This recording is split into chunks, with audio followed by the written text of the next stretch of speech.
Welcome to Salve, a therapeutic podcast for digital ailments. We're here to ease your online aches and entrepreneurial anxieties, one session at a time, with our host Jordan Brannon and today's guest Eli Altman from 100 Monkeys.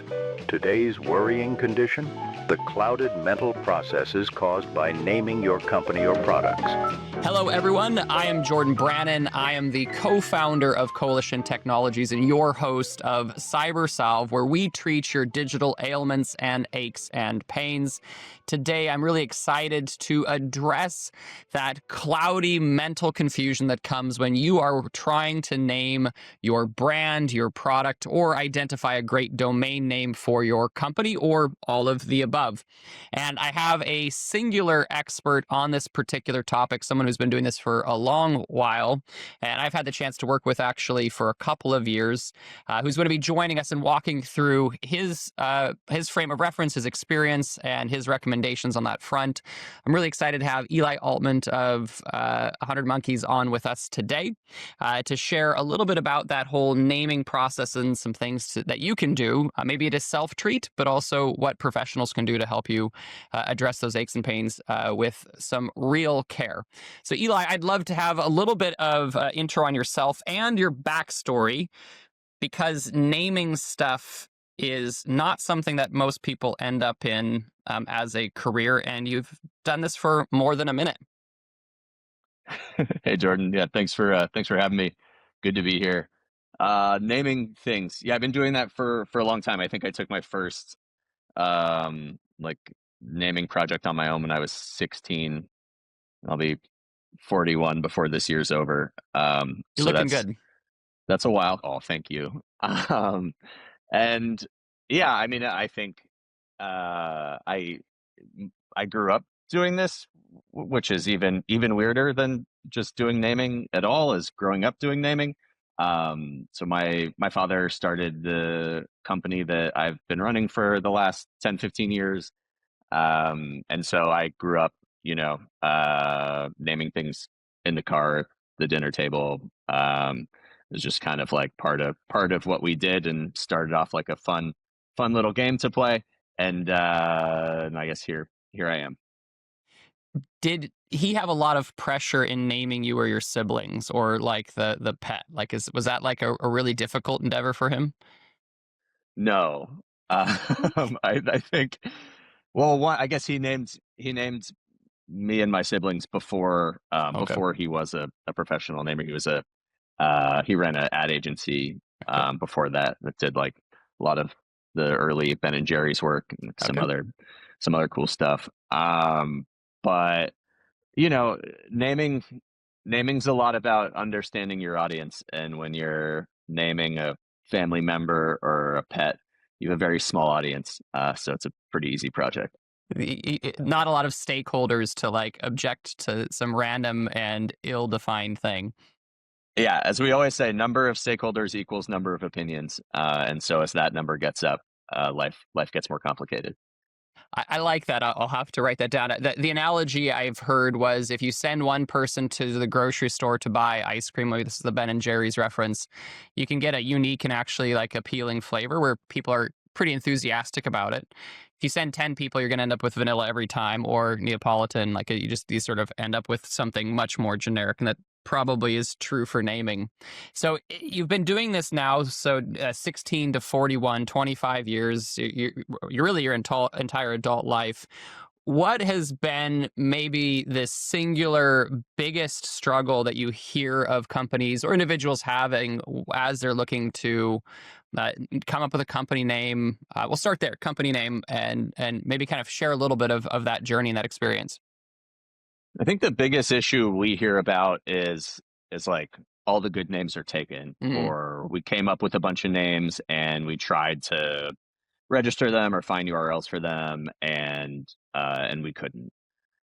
So that comes up a lot, and I think that's it's mostly just about looking at crowded real estate, that there's a couple like concepts or ideas that people tend to coalesce around in different like industries.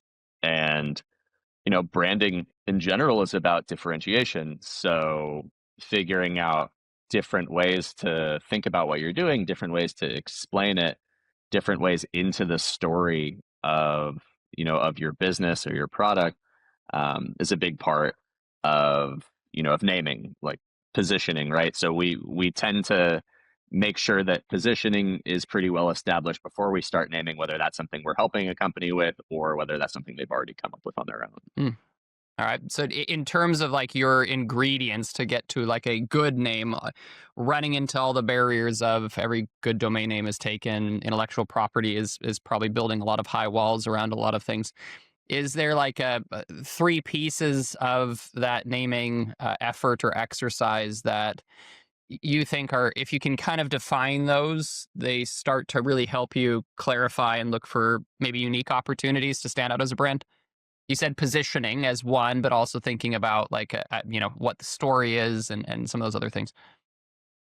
Yeah, your story, trying to have a unique relationship with your audience.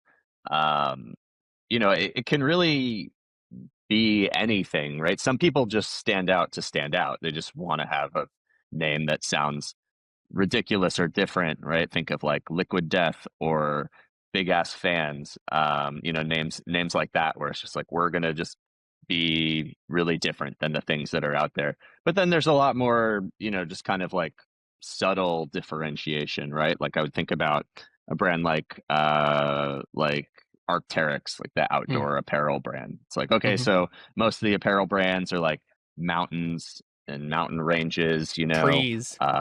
tree. Yeah, exactly. And so they're like, well, this is about like archaeology, right? So it's another outdoor exploration pursuit, but a different one, right? So that one's just like a couple couple degrees different, but still achieves a very similar aim.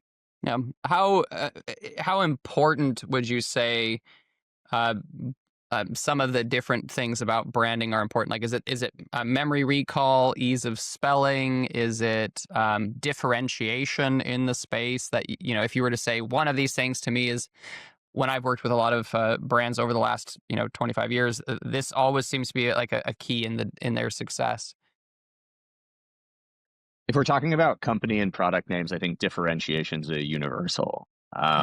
The other elements like really change, by project. You can really like pick and choose how you want to stand out, right? You don't want to do, everything like wild and crazy and different. You could, wouldn't be the worst mistake. But I think the biggest problem that people run into is really like naming like they're trying to name a kid that they don't want to get made fun of at school.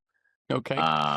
Right? Just kind of like fitting in. Like, we Mm-hmm. just want to be one of these companies. We're looking at our competitors, and if we could be like them, that would be success for us. So we want to name like them. We want our website to look like them. We just want to be like in the, in the in crowd. The problem is like they're already there. They've Yeah. already established that. They started probably a long time ago. It depends on industry and application, but like they're already there. And so it's hard to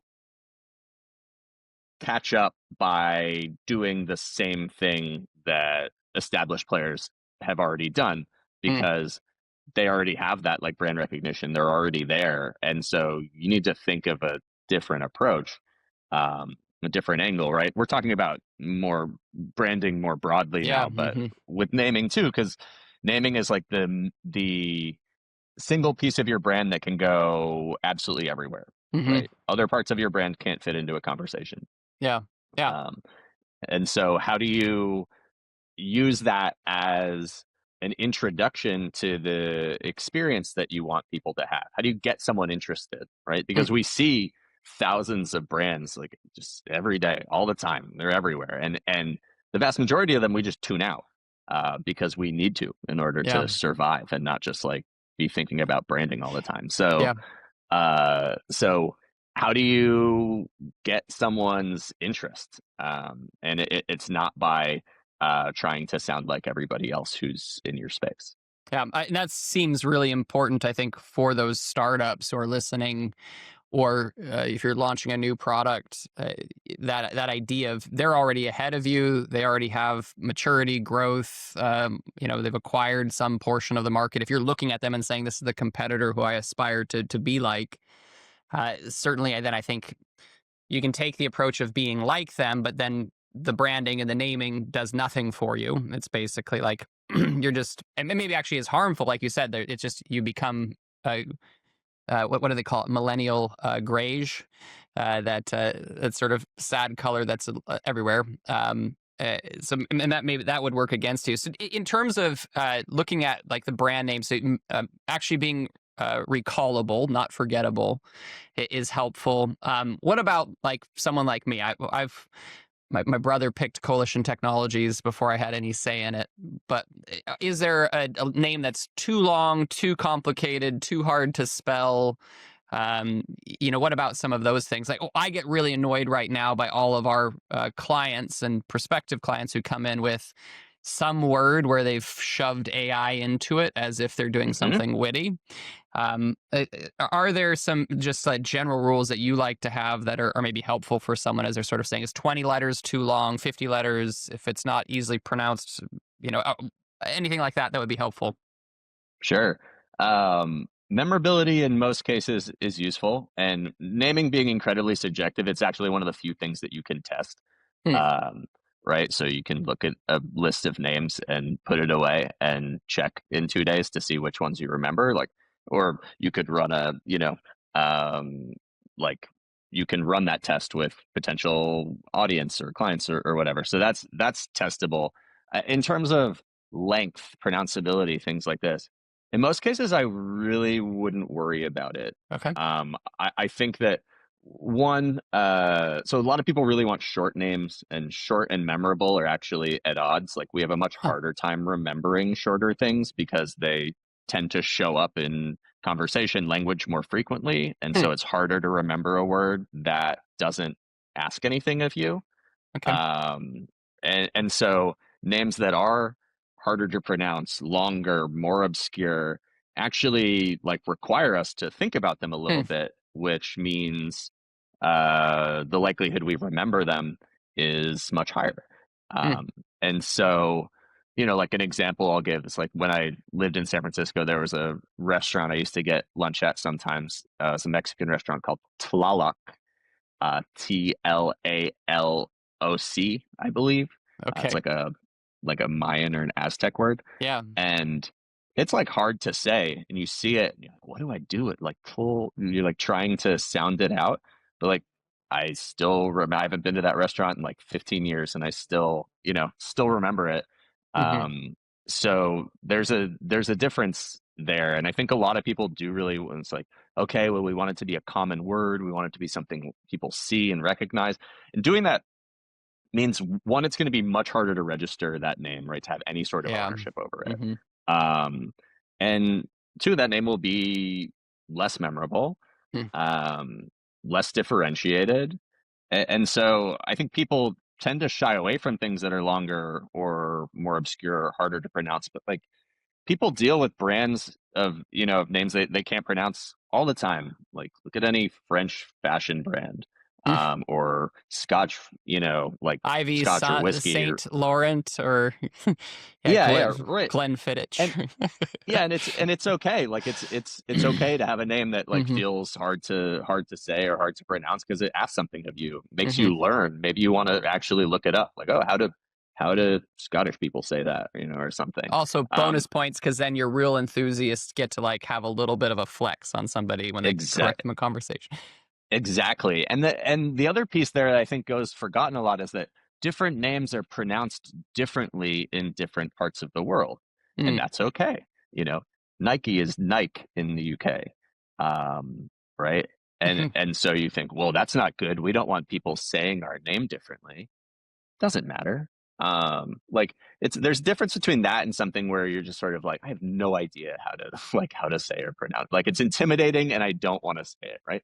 But the bar on that is pretty high.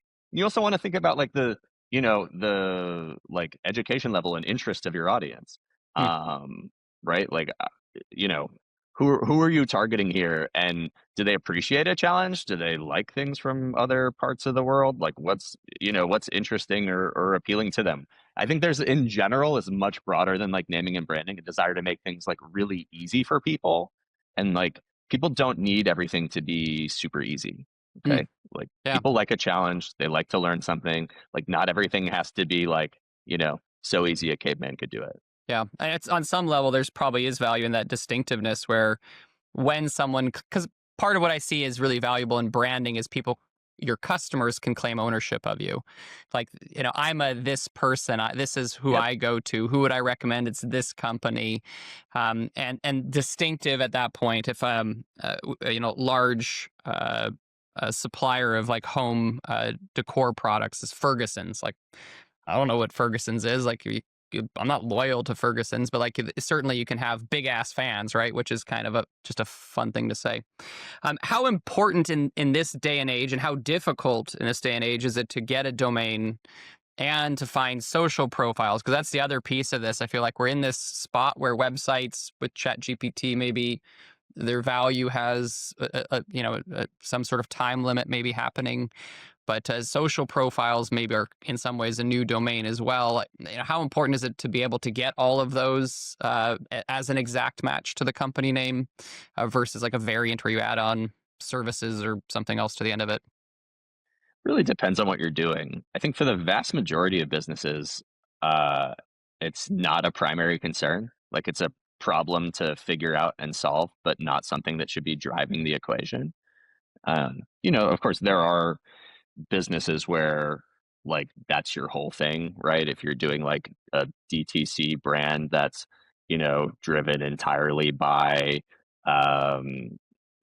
like Instagram ads, then yeah, you probably want to like make sure that Yeah. that works well for you. But if you're not, importance of like URL, like .com URLs has gone down significantly over the past like 5-10 years. It's a lot less important than it was. We have a lot fewer of our clients like really targeting that. There are specific instances like if you're a bank or something like that, and it feels like, oh, we really want this to sound credible. But even banks now are like not, don't even Hmm. necessarily have to do that. So, it's interesting just thinking about like what is driving this for people. And I think figuring out like what your specific needs are for your application are really important. These aren't like general things that everybody should have. Yeah. If it's easy to get, like fine. And, by the way, having a more interesting, longer, whatever weird name means that the likelihood you'll be able to get the .com, or Instagram, the TikTok, whatever you're looking for goes up.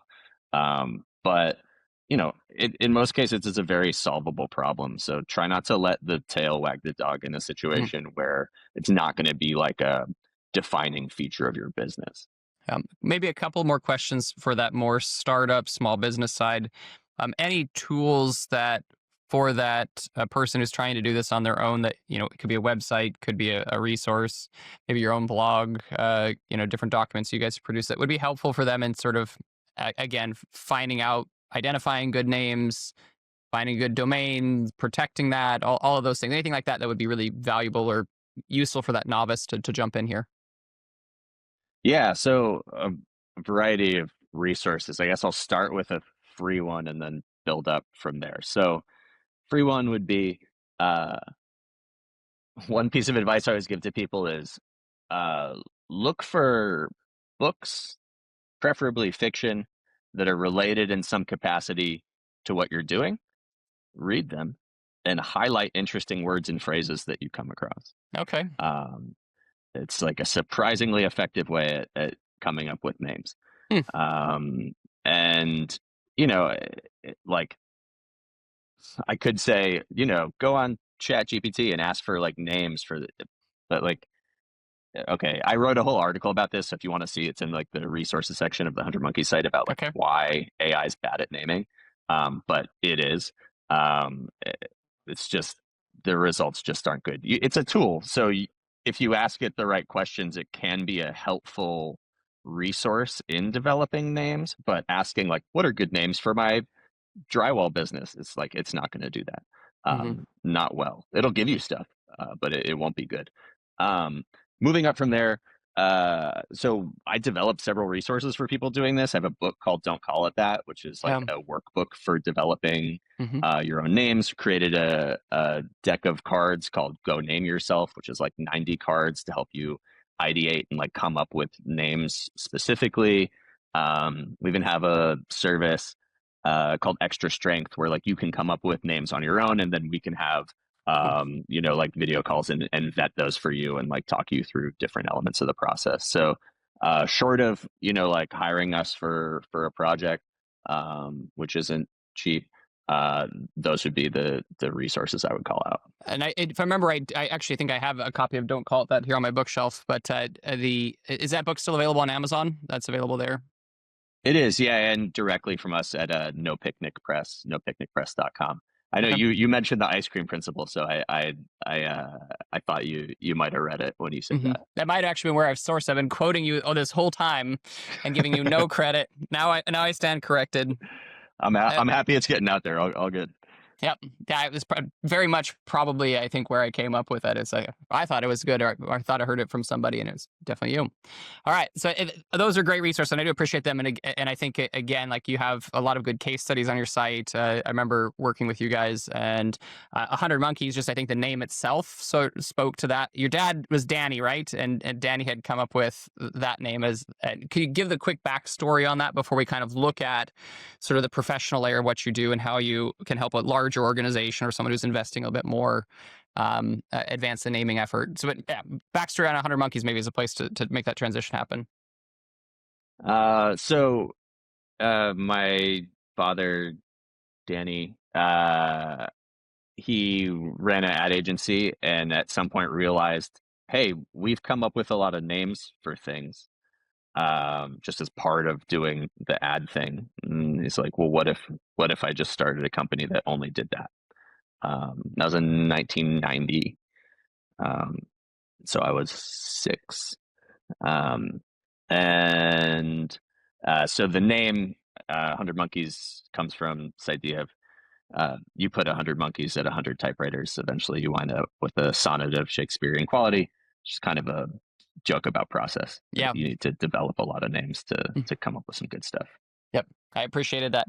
So looking at again, if you're some of our listeners are going to be middle managers, maybe even senior directors, tasked with launching new products or even working on positioning new product lines, new companies within the market.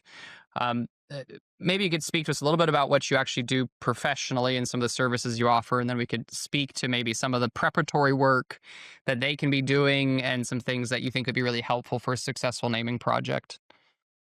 Sure. So the vast majority of our work is naming things. That's companies, that's products, that's colors, services, anything. Naming's niche enough, like we don't need to to down select within that.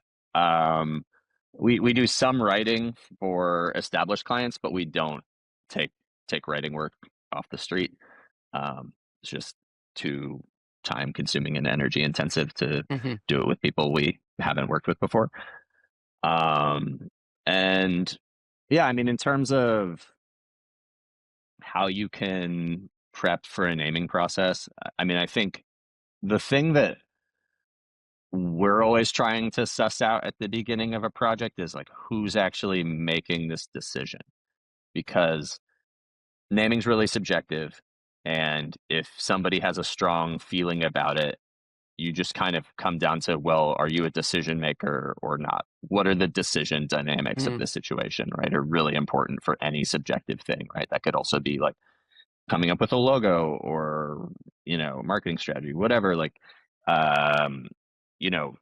figuring out who needs to be involved is important. We're very, if we're doing a project and we're not involved with the people who are making the decision, we need to think really carefully about whether we have what we need in order to be successful there. And just like who the actual client is, right? Maybe we're just helping someone try to present as clear a case as they possibly can. and that's our job. But you wind up with a lot of, it's like a game of telephone if you're doing a creative project with a decision maker who's not in the room. So I think making sure that it's like a priority for an organization, I think would be a really, essential thing, at least in terms of interfacing with like a naming company like ours. And I think it's possible to be too early. Like you want to have a sense for what you're actually naming, who it's for, what it could become in 5 years. Like you want to have, you don't need to know everything, but you want to have some sense for those things, because otherwise, naming's sort of like picking a box for a present when you don't know what the present is yet. Like you need to kind of figure out what the offering is before you can figure out a reasonable idea for what to call it. So two kind of tips there, I think, to pull. One is that decision maker and stakeholder piece. And we run into this all the time with when we're doing design work and development work for clients. If we're working with someone who has been given a project by somebody else, and that person is also going to have the final say on whether the project is successful or not, but they're not going to be involved outside of handing off the project and then a rating card at the end, that always leads to some really tricky and dicey outcomes. So having that decision maker involved, whoever that needs to be, or just getting their sign off and blessing to make some of those decisions without them, I think is really, really crucial. So that's a really good one. And then again, that vision of what it is that you're actually building or producing or making, or where you hope to go with it. Coalition Technologies, again, is just like a sort of a good example of that, like predominantly do digital marketing. We had some conception about what Coalition Technologies was about back when we were doing it, but it doesn't involve so much technology, and it's not super critical to how we present ourselves in the market. So that idea, that foresight of looking down, and that can be difficult, right? It's not always something that's easy to predict, but at least having some plan there is probably really healthy and helpful. Walk me through a little bit of what some of the things that you're bringing to the table as someone who has 25 years of practice in this naming space. And again, you're inheriting and carrying forward the legacy. And is your dad still working with the business, or is he retired at this point? He's retired now. Okay, awesome. So you've got this long history of naming. What are some of the things that maybe you'll bring to the table as part of your service layer that would be really valuable for someone to look at? Hey, this is actually a really good time and reason to hire. I think, like we talked about, naming's incredibly subjective. And so if you have an internal team that you're working with and everybody's coming up with ideas and you're trying to name something on your own, because everybody tries to name something on their own first, that's totally fine. Don't take offense there. It's like, that's just what it is.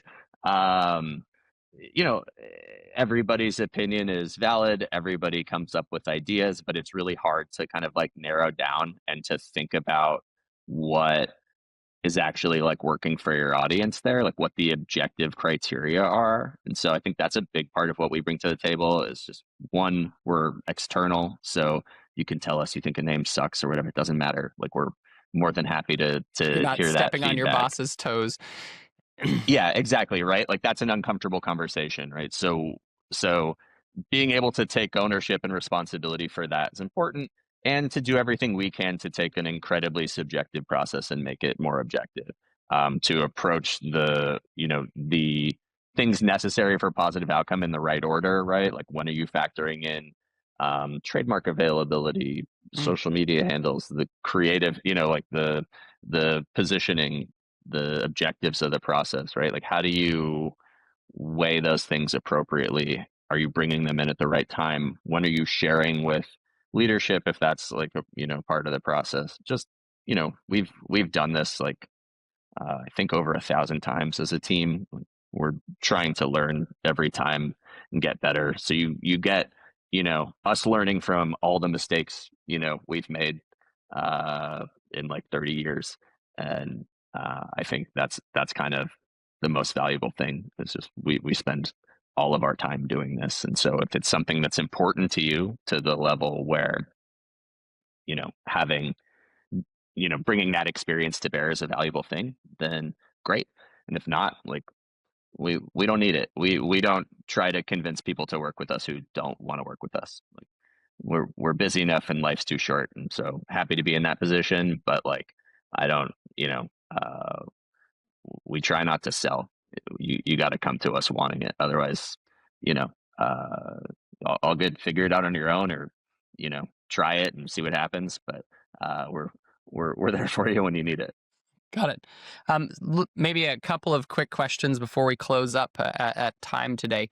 Best name ever that has come out of 100 Monkeys? That's question one. Question two is best name ever. Question three, you don't have to claim it, is worst name ever. And yeah, we'll just stick with those three. So best name that you feel like you've ever produced or the company's ever produced. So very high bar. You could, if you have to, you can cheat and give me a couple. Best name out in the market. Like if you wish you could say like, man, I wish I could have come up with the idea of calling it an Apple. Like, wow, profound. Or Google. I don't know. And then worst name ever. And you can you can pass. I'll bleep you if you want me to. No, all good. So I'm gonna start with the worst name, because I think there's a lot of misconceptions about what a bad name is. So a bad name is something that is boring or easily forgettable, right? Okay. Like the water store, right? Like things that are just like, wow. And so a lot of people think of like, oh, a bad name is something that's like so ridiculous or weird. But I think that's actually a lot closer to what a good name is than like a really boring name. So just names that don't affect your pulse or brain at all are bad names, and they're everywhere. So I don't need to really single anyone out, but it's just like those types, most law firms, like those types of names are just like, that's a bad name. Richardson and Richardson LLP is not a great one. Well, I'm at least curious about why there's three of them. Yeah. Okay. All right. But yeah, like exactly. So, best name we've done, I don't think I'll say like coolest project that we've done. All right. Right. Fair. I think is so we got to name a supersonic jet that's in development from Boom. It's called the Overture. Okay. So getting to like go out there and see them like building a jet, like talk to people who worked on like the SR-71 stuff like that. That was like, as an experience, was probably the coolest experience. But then also like getting to work with breweries and just like hanging out while they're making beer and like talking to them, like that can be really fun too. So I don't think there is a best name, because like naming is an art and not a science, right? And so if I were to ask you like, what's the best piece of art? Ooh, that one on the wall behind you with the Empire State Building coming out of the typewriter, for sure. Yeah. Hey, shout out to Heads of State Design in Philadelphia on that one. Yeah, so it's just not, it doesn't work like that, right? Yeah. Or the best song. This is like, people love to come up with lists of this, but like it just, you're applying a quantitative evaluation to a qualitative process. And so people like to do that, but I just don't think it's accurate or real. So it's a little bit more about the experience, and yeah, and just like what that feels like. I mean, in terms of like great names that are out there that we didn't come up with, got all sorts of stuff. I keep a big a big list of these. There's a winery called Field Recordings. I think that's a absolutely beautiful name. There's a Honda motorcycle called the Africa Twin. I think is just like really visually evocative in an interesting way. There's a bakery around here called Brick Maiden Bread. I really like that. There's a Danish audio company called I, which I really am into. We talked about Arc'teryx. I think that's kind of cool for an interesting reason. Like Tonka trucks, girl skateboards, outdoor voices. There's a Swatch watch called the Random Ghost, where it just like pick a bunch of different colored things and throw it in a clear watch. I think that's awesome. So yeah, I like. There's so much good stuff out there, and so much good stuff that's like not made by naming professionals, just people who are willing to like put something interesting out there, like try to do something cool and fun. That's kind of what we're after. Very cool. Well, I appreciate your time with us today. 100monkeys.com and don't call it that. And what was the name of the cards? Go Name Yourself. Go Name Yourself. So those two are available on Amazon. And there's actually a press. You have like your own press company. I'm assuming that's okay. What was the name of that again? I want to make sure I get those into the notes. No Picnic Press. No Picnic Press. Perfect. Yeah, all right. Picnicpress.com. Awesome. Well, I really appreciate your time with us today, Eli. If you are listening and you are struggling with a naming project of anything, we'll send you to Eli's way and put some things in the show notes there so you can access those directly. And I really appreciate you sharing your expertise with us today. And hopefully we'll see some inspired naming happening that surprises people and actually sticks in the brain. Oh, actually, I'm going to end with one more question here. This is, sure. Do you believe there's a sort of a mystical belief that the name defines the thing, meaning we become what we're named? Or do you think that's actually a good expectation or good understanding? Does that put too much pressure on the name? And nominative determinism. See, that's an even cool. That's a cool name for what I just said. Yeah. I mean, I think it's cool when it happens, but I would say that's more serendipity than than anything else. But hey, if you want to believe there's magic in there, I'm not going to stop you. All right, I got to stop referring to my 6-year-old as a Scottish warlord because of what I named him. Like, noted. All right.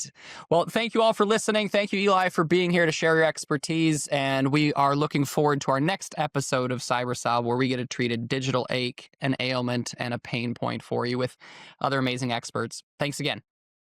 Thanks, Jordan.